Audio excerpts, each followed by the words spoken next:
Shalom à tout le monde. On va commencer Bezrat Hashem, un cours qui est très important. C'est un cours sur la mort de Yaakov. Nous connaissons tous cette expression de Yaakov Lomet. Et c'est sur ce point-là que je voudrais qu'on essaie de comprendre un petit peu ce que ça signifie.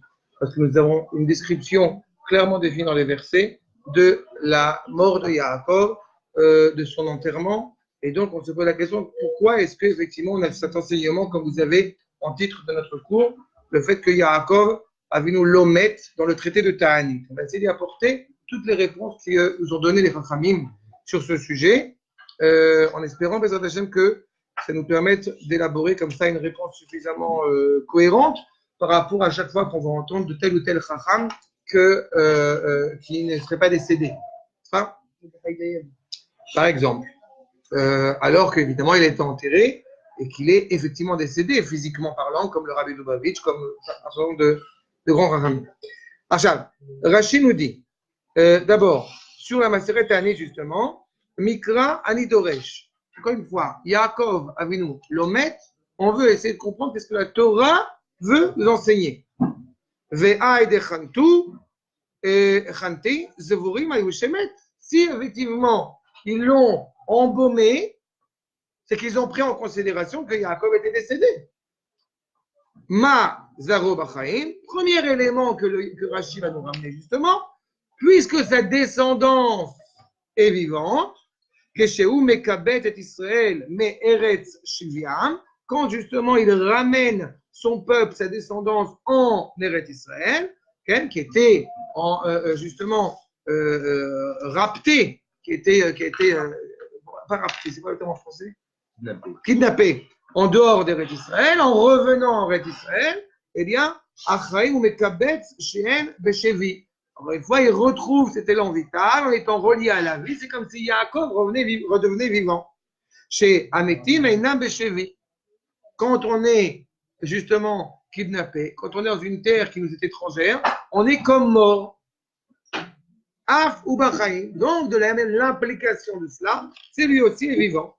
Chez Yavienu Bagola, Kedei Lig'ol et Banav, les Enav, Kemo Shematzinu Bemitzraim, Vayar Israël, de la même manière, effectivement, qu'on a vu les enfants de Yaakov qui sont en exil, eh bien, quelque part, c'est la mort de Yaakov, c'est un soupçon de mort, une impression de mort, la mort de la nation. Israël Saba, et des Chantou, Nidmelahem, Shemet, Aval, Chai, Aya. On a l'impression qu'effectivement, c'est la fin de Israël. C'est un petit peu ce qu'on a l'impression. J'aime souvent rappeler l'idée que les nations nous ont reproché d'avoir tué Dieu en 2000 ans. Et puis, depuis que nous sommes revenus en Eretz Israël, nous n'entendons plus ce propos. Nous avons d'autres propos qui sont parfois scabreux, mais celui-ci, on ne l'entend plus. Tu vois? Et ça débute au moment où il y a quand même un progrès colossal, Avdil Alpha Avdalot, un progrès colossal qu'au moment où Nietzsche va effectivement dire que Dieu est mort. La conception chrétienne de la divinité est en train de mourir, est en train de décéder. D'accord? Et évidemment, la conception hébraïque retrouve son sens authentique. Arshab. Maintenant, numéro 2. Vayechal Yaakov, letzavot et banav vayasef raglav, el amita, vayigva, vayasef elamav. Ine, vayigva. C'est quoi vayigva? Il décède. On a bien en évidence l'idée que Yaakov est décédé. Je vous dis tout de suite, la direction que le cours, que nous allons prendre ensemble, elle suit, c'est non seulement que Yaakov l'omet, mais c'est que Yaakov ne peut pas mourir. D'accord? C'est pas l'inverse. Mais on va comprendre ce que ça veut dire. Exactement.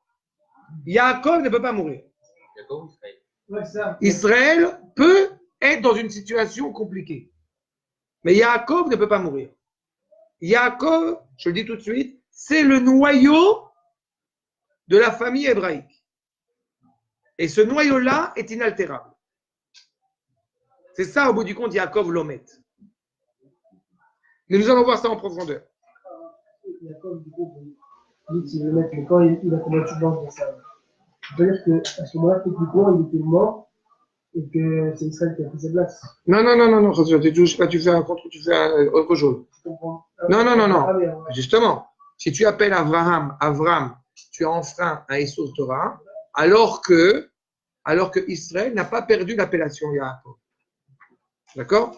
Simplement, il a pris un autre nom. Et il a même un troisième nom qui est Yeshurun, mais c'est une autre dimension. Okay. Quand vous êtes en train de dire que Yaakov ne meurt jamais, ça veut dire que. J'ai pas dit qu'il meurt jamais. Non, mais ça veut dire qu'il n'est pas mort, ça veut dire qu'un sadique qui laisse une enfant. Sadique, viens, on avance. On va comprendre. Non, tu vas. Non, je te coupe parce que je veux qu'on avance pour comprendre ça. Tu soulèves une question que je n'ai pas encore répondu. On va y arriver. D'accord? Prenons la suite. Maintenant, numéro 3. Vaïkarvou, mais je te promets que ça va y arriver. Vaïkarvou yemé Israël lamout. Les jours d'Israël sont en train de s'approcher vers la mort. Il arrive en fin de vie. Vaïkra livno le Yosef, et voici qu'il appelle son fils Yosef, et Omerlo, imna matatichen be'enecha, si j'ai trouvé grâce à tes yeux, simna yadecha, tachat yerchi, ve'asita imadi chesed, fais avec moi grâce, promets-moi d'être suffisamment gracieux avec moi, ve'emet elna tigbereni be'mitzrayim, et je t'en supplie, ne m'enterre pas en Égypte. Mais encore une fois, Yaakov, on voit bien, Israël, la dimension biologique. Exactement. Ensuite, Makor numéro 4, Vayomer Israël et Yosef, Iné, Anochi, Met. Voilà que je meurs. Vaya, Elohim imachem, et donc Dieu va être avec vous, Veshiv etchem, El eretz avotechem. Et Dieu vous ramènera vers la terre de vos pères. Je dire Rabbeinu Bachrié, accord numéro 5. Donc, on voit bien qu'encore une fois, juste pour terminer sur ces accords de Bereshit, vous voyez bien que tous les éléments mettent en avant l'idée qu'effectivement, Yaakov est décédé. Il va décéder. On va l'enterrer. Il a été embaumé. Clairement. Physiquement, il est mort. C'est tout le problème. Si on croit qu'effectivement. Il est où, Kakou? Il n'est pas là non plus? Si on croit qu'effectivement la Torah est un livre d'histoire et qu'il nous raconte des épisodes historiques, on a un problème. Mais évidemment, la finalité de la Torah n'est pas nous définir un livre d'histoire. Elle est pour nous transmettre la manière dont Akadosh Baruch Hu s'exprime à la créature. Et justement, quand on a affaire à quelque chose comme ça, attention, il ne faudrait pas tomber dans l'autre écueil, qui serait de dire que la Torah n'est qu'une allégorie. C'est absolument faux, évidemment. On n'est pas chez Philon d'Alexandrie. Mais c'est une compréhension que la Torah est une parole révélée, une parole donnée à la créature. Et je poursuis. Rabbeinu Bachrié, accord numéro 5, élève du Ramban, va argumenter justement sur cette langue qui est utilisée. Veda, sache, Lachon mita devne Adam, nichleket le shisha halakim. Quand on parle de ce qu'on va appeler en français la mort, eh bien, au bout du compte, c'est une déformation de langage. Pourquoi? Parce que la mort exprime 6 choses. Par exemple, je vous le dis tout de suite, un tzaddik est appelé vivant, même s'il est décédé. À l'inverse, un rachat est appelé mort, même s'il est encore vivant biologiquement. Et pourtant, on dit net. C'est que le sens de mort n'est pas forcément au sens où on emploie une mort biologique. Pourquoi on appelle un rachat comme ça alors qu'il peut pas facilement le choix? Il peut revenir à la vie. Tu as compris le sens qui va être évoqué? Achab, Shalosha, et je te rappelle que un rachat, ce n'est pas un choté. Ce sont deux notions différentes aussi. Il n'y a pas de malentendu. Quelqu'un qui faute, c'est une chose. Quelqu'un qui s'enorgueillise de fauter, c'est déjà autre chose. D'accord? Lachon mita, bivne adam nichleket le shisha chalakim. Shlosha bekatot reshaim, ve shlosha bekatot tzadikim. On voit 3 dimensions de la mort qui sont associées au reshaim et 3 dimensions de la mort qui sont associées au tzadikim. Shlosha bekatot reshaim. Mechaye, avdan, karet. Qu'est-ce qu'on parle comme étant synonyme, si je peux dire, de la mort? C'est mechia, il disparaît. Avdan, il est perdu. Karet, il est retranché. Tout ça, c'est synonyme de mort. Mechia, chamura mekulan. L'effacement, par exemple, la mechia tamalek. C'est la plus dure de toutes. Il disparaît. Veim mitat hareshaim, qui est la mort des reshaim.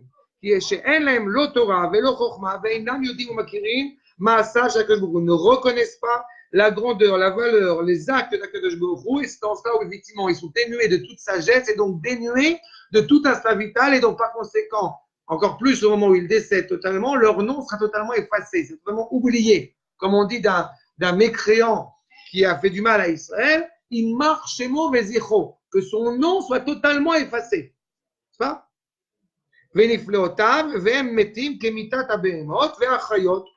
Encore une fois, il meurt tel la mort d'un animal. Pourquoi? Parce qu'encore une fois, on n'a pas d'attente morale d'un chien au moment où il meurt. N'est-ce pas? Eh bien, quelqu'un qui a fait un acte, qui a passé sa vie à avoir des actes totalement dénués de morale, de la même manière, nous n'aurons pas justement de rapport d'attente morale.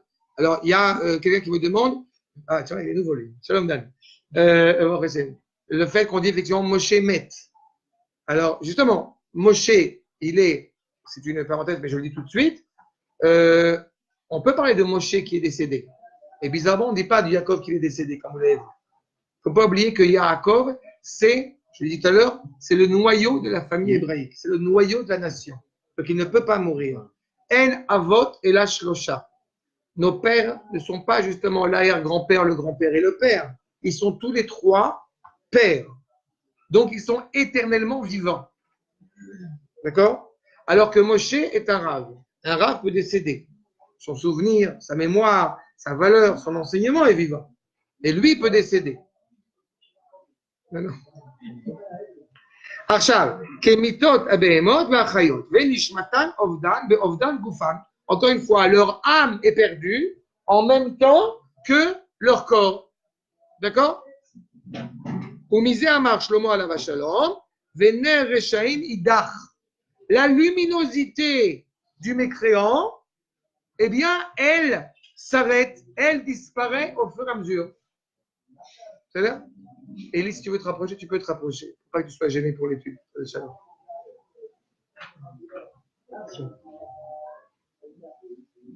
Kimshil nefesh arasha, la nerf. Encore une fois, c'est comme une bougie, c'est comme une luminosité. Elle brûle, mais si on rajoute de l'huile à chaque fois, si on nous permet d'être constamment animé par la vitalité, ça c'est le nefesh du tzaddik, alors il continue à vivre, il continue à perdurer.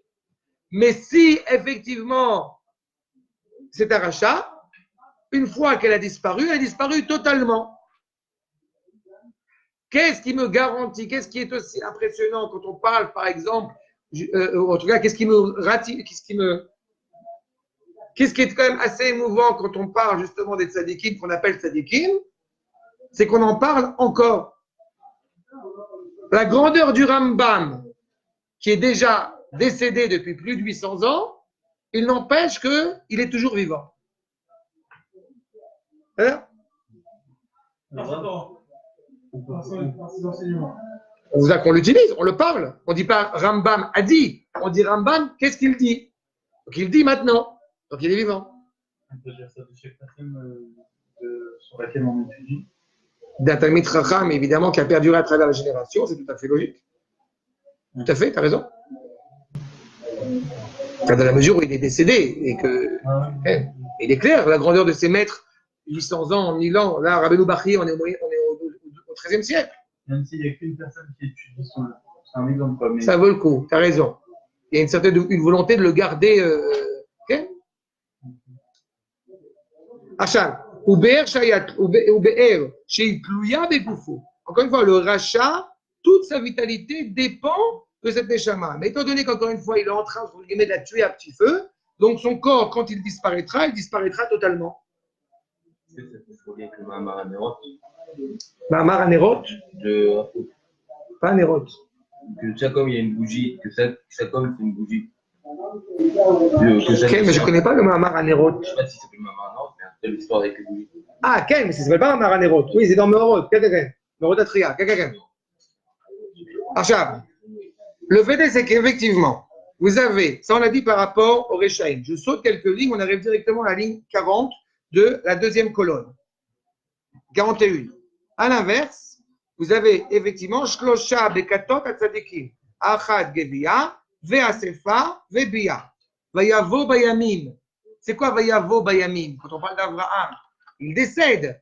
Mais l'avantage, justement, c'est qu'Abraham n'a pas eu une seule seconde de perdu. Je vous rappelle qu'Arichut Yamim, à la différence d'Arichut Shanim, c'est que justement, eh bien, Arichut Yamim, c'est d'avoir donné sens à sa vie tout au long de sa vie. Arichut Shanim, on peut vivre très vieux, très longtemps, mais au bout du compte, avoir réellement vécu qu'un petit instant. D'accord? Arichut Yamim, c'est Carpe Diem. C'est que chaque jour est animé par ce lien qui te relie à Kadosh Baruch Hu. Donc, Bia, Vayavo, Bayamim, c'est ça. Il est pleinement vivant. Gavia, on l'a vu à l'instant avec Yaakov, et Asefa, c'est pareil. Ils ont rassemblé, au bout du compte, la dépouille de Yaakov. Sheshloshtam achat. Shekulan amurim be'Avraham, be'Igva, be'Yasef, be'Ketim, ve'ata tavo elavotecha, be'Shalom. Tu vas arriver auprès de tes pères sereinement. Ve'leshlot alalou ne'emarim ala tzadikim. Ayordin le Ganeden miyad be'lo shemonesh. Encore une fois, un rachat. Je vous encourage à avoir le cours sur le Gehinnom pour pouvoir penser aussi à réfléchir là-dessus.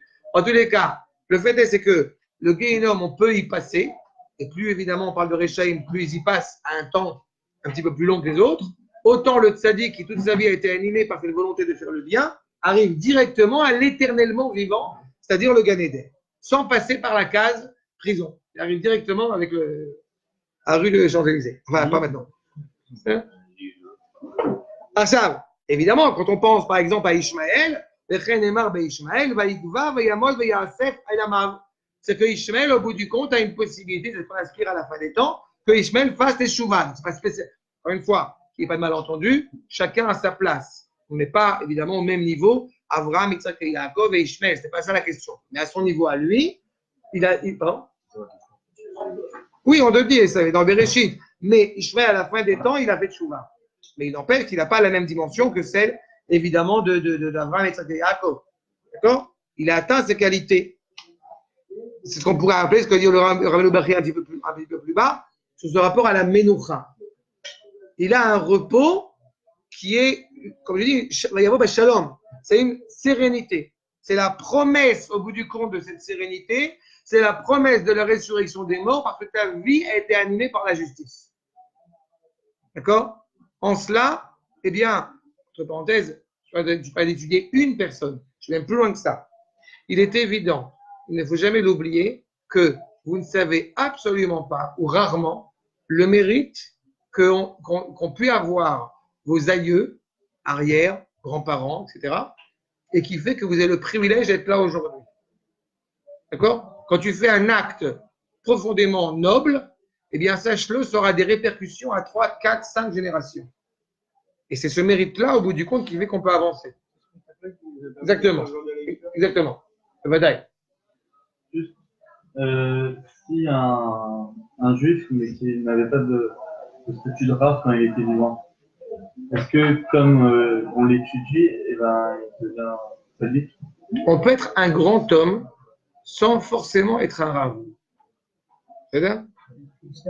Mais on peut être un grand homme quand même. Il est clair, comme je dis souvent, justement, parce qu'on va le rencontrer, on va le voir Bezat Hashem demain. Mais il y a une expression que j'aime beaucoup du Rav Aviner quand il dit tout le monde doit être sadique. Il y a des tzadiks professionnels et des tzadiks qui ne sont pas professionnels. Le tzadik professionnel, il étudie la Torah toute la journée. Le tzadik pas professionnel, il fixe du temps à la Torah. Mais il a aussi une grande valeur. On a tous un devoir de Talmid Chacham.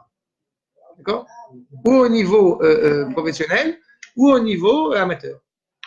Et donc on a tous cette valeur. Après, chacun sait reconnaître évidemment la grandeur de chacun. D'accord? Comme je dis souvent, non,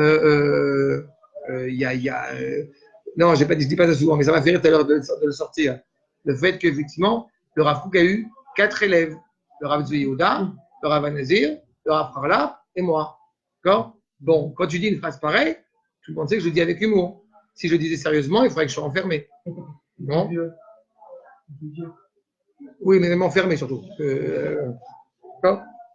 Achab, Makor numéro 6. Donc ça nous donne déjà une idée, moralement, de quoi on fait référence. En disant qu'effectivement, il est décédé, mais on veut mettre en avant la grandeur morale, la valeur morale de Yaakov. Mais à la rigueur, on n'a pas dit, et ce qui serait tout à fait légitime, on n'a pas dit de Abraham qu'il n'est pas mort.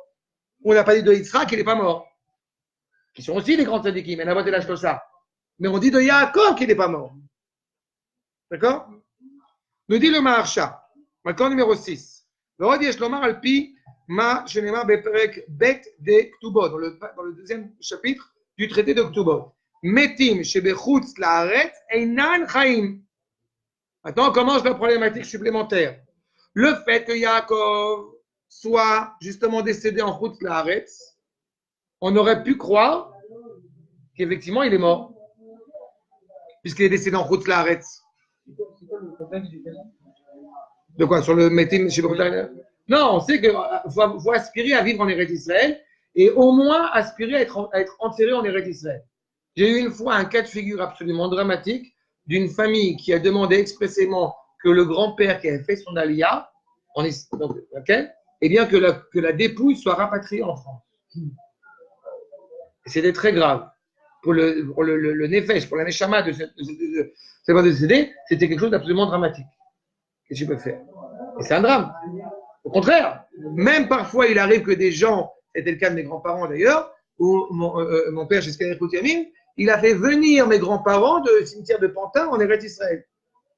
Vous avez tous certainement connu cette coutume sympathique de mettre du sable d'Eretz Israël sur la tombe d'un proche à Pantin, à Bagneux, à Montparnasse, dans les différents cimetières avec les juifs en dehors d'Eretz Israël, pour essayer de prendre un petit peu de la terre d'Eretz Israël pour qu'il ait ce mérite-là. Le mérite d'être enterré en Eretz Israël. Ça veut dire que celui qui est enterré en dehors d'Eretz Israël, il n'est pas appelé vivant. Alors que celui qui est enterré en Eretz Israël, d'abord, il a le privilège de pouvoir revenir plus rapidement à la résurrection des morts en ce moment opportun, mais surtout, il est relié à Eretz Achaim, il est relié à la terre de la vie. Et tous les tzadikim qui sont enterrés en France. Oh, il y a fait méhot. Pourquoi est-ce qu'on a dit de certains tzadikim que vous évoquez tout à l'heure que Rabbi Taïeb Lomet, et c'est vrai d'autant plus pour les Chachamim qui sont encore plus élevés, avec tout le respect que j'ai pour Rabbi évidemment, sur le fait qu'ils ne sont pas morts parce qu'ils sont naturellement reliés à Eretz Israël. D'accord? Deuxième dimension.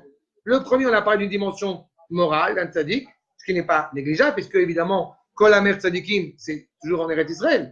Donc on retrouve cette même idée. Sheneimar noten neshama la'am alea. Ki Eretz Israël nikra Eretz Chaim.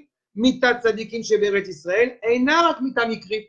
La mort d'un tzadik en Eretz Israël n'est pas une mort. Elle a un sens, elle est reliée encore une fois à une vitalité qui anime. Alors qu'à l'inverse, en Chutz Laaretz, amita itivit. La mort est quelque chose de naturel. Ve'alken, tzrichim le gilgul mechilot, c'est ce qu'on appelle, on va traduire ça textuellement, j'ai envie de dire, il y a des tunnels, pas comme à Gaza, il y a des tunnels en Chutz Laaretz pour que le corps du tzaddik, il arrive directement en Eretz Israël. C'est ça? Et les autres noms? Quel le tzaddikim d'Am Israël, mais déjà dans son temps. C'est ce que dit le Midrash. C'est ce que dit le Midrash. C'est qu'il y a, il est comme si on vit en Eretz Israël. Vous savez pertinemment que dans un, non, vous n'avez peut-être pas d'ailleurs, dans un cimetière, dans un enterrement, le Alechem, eh bien, il y a des cimetières qui sont surpeuplés. Et qu'est-ce qui se passe? Eh bien, on enterre la personne dans un tiroir en hauteur. Et malgré tout, eh bien, on va faire des trous et on va mettre un peu de la terre d'Eretz Israël surélevée. D'accord? Exactement. Pour qu'il puisse être relié à la terre d'Eretz Israël. D'accord? Yaakov Avinu Lomet, Devadai Abraham et Yitzhak Metu Be Eretz Israël, Chaim Hem. Comme ils sont morts en Eretz Israël, donc ils sont appelés naturellement vivants et on ne se pose pas la question. Mais comme Yaakov, il est mort en Chutz Laaretz, tu aurais pu penser une seule seconde que, étant donné qu'il est décédé en Chutz Laaretz, eh bien, tu aurais pu penser qu'il est mort. Aval de Cholzot, sache que dans sa mort, il est appelé vivant. Donc, il n'est pas mort. Les avotenu, hem gam bemitatan, kevan shemetu beret Israël. Aval Yaakov Avinu, shemet bechutz laaretz. Comme il est décédé en Chutz Laaretz, aya le Baal Din lomar, il était judicieux, il aurait été juste de dire qu'il n'est pas vivant. Deino chai kamotan, il ne vit pas comme avotenu. Mais les amar de afu chai, ve keilu umet beret Israël. Yaakov, en décédant en dehors d'Eretz Israël, c'est comme si il était décédé en Eretz Israël. D'accord? Donc, c'est pour nous dire justement qu'il n'est pas mort grâce à ça. C'est comme s'il était mort en Eretz Israël. Donc, il est vivant. D'accord? Donc, premier lien, c'est moral. Deuxième lien, Eretz Israël, encore une fois, on retrouve.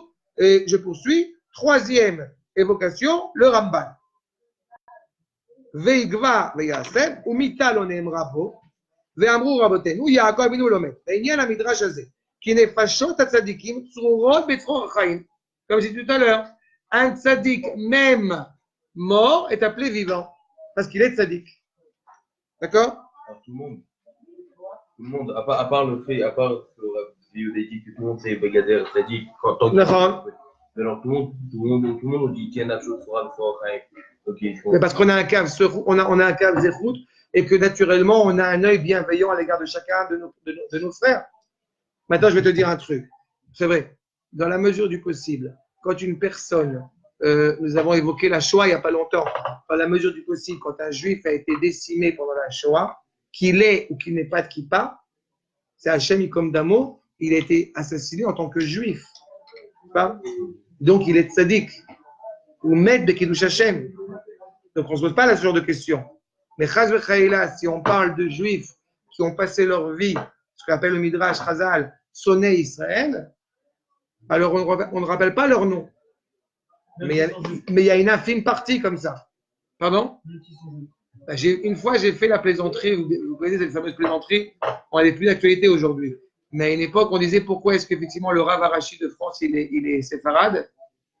Parce que le cardinal de Paris est ashkénaze. C'est vrai? Et c'est un drame. En l'occurrence, Lustiger, n'était pas seulement un idolâtre. Il s'est écarté du judaïsme. Encore une fois, avec toutes les raisons qui font que, mais peu importe. Mais il est devenu le chef responsable d'un culte idolâtre, en étant le cardinal. Et ce qui est profondément problématique. D'accord?